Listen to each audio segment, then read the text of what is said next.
Jadi pedomannya PKG itu hanya di tingkat kecamatan. Di bawah PKG itu ada yang namanya gugus. Gugus ikatannya 2 sampai dengan 8 satuan.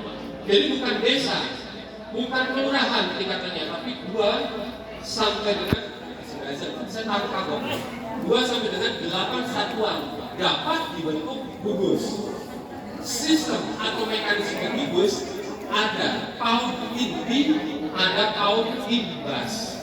PAUD inti bisa PAUD formal, bisa PAUD non formal. PKG atau gugus PAUD berbeda aturannya dengan gugus PAUD yang dulu. Kalau gugus PAUD yang dulu intinya itu harus TK. Kalau sekarang enggak.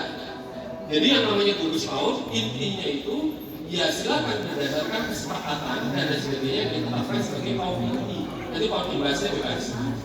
Di dalam PKG tingkat kecamatan itu adalah bengkel kerja. Jadi fungsinya bengkel kerja.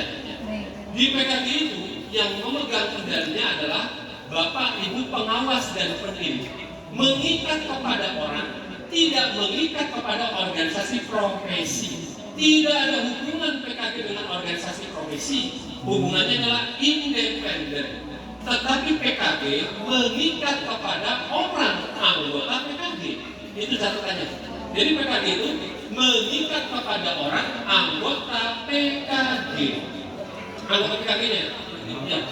Kalau seandainya disebut keabsahan organisasi, absah itu diikuti atau tidak? Ya, PKG diikuti oleh anggotanya yang mengikuti atau yang masuk di dalam PKG itu. Tapi kalau misalnya tidak masuk PKG kan tentunya ya sama lah dengan organisasi kita kan seperti itu. Nah, tapi PKG tidak mengatur program atau kegiatan organisasi profesi. Tidak. PKG wadah bengkel kerja profesi. Jadi di situ fungsinya adalah upgrade para guru. Maka dari itu di PKG itu ada strukturnya. Selain struktur pimpinan, ketua, sekretaris, ya bendahara, itu ada struktur. Ada yang namanya KK, kelompok kerja. KKG, kelompok kerja guru. Ada KKGPK, KKGKB, kelompok kerja. Ada KKGTPA, KKGPS, dan lain sebagainya. Kemudian juga ada KKKK, kelompok kerja kepala. Nah, kelompok kerja kepala itu bagian dari PKG.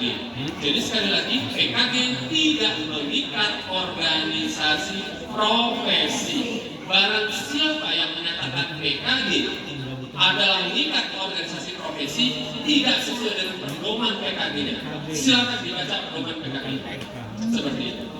Jadi begitu. Dan PKG itu adalah sistem pembinaan profesi dari pemerintah. Sekarang PKG itu sama dengan Pombel. Tapi waktu zaman sekolah penggerak, Pombel itu dibedakan. Pombel sekolah penggerak, Pombel sendiri. PKG itu peninggalan zaman dahulu kala. Zaman nenek moyang kita. Nenek moyang kita seorang. PKG itu hanya ada di guru kelas. Ada di PAUD, ada di SD.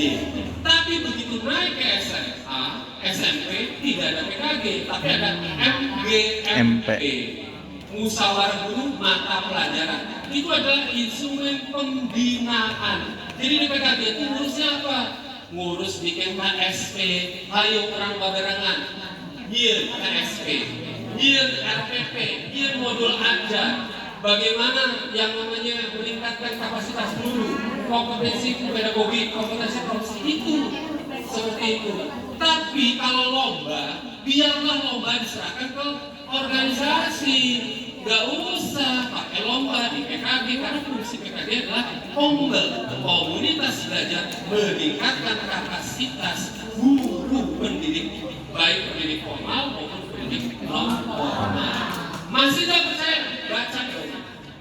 Jadi kalau ada yang bingung, ragu-ragu tentang PKG, debat dan sebagainya, baca pedomannya. Pedomannya belum diperbarui, masih peninggalan zaman dahulu. Ada lagi yang belum terjawab? Cukup, baik. Silakan.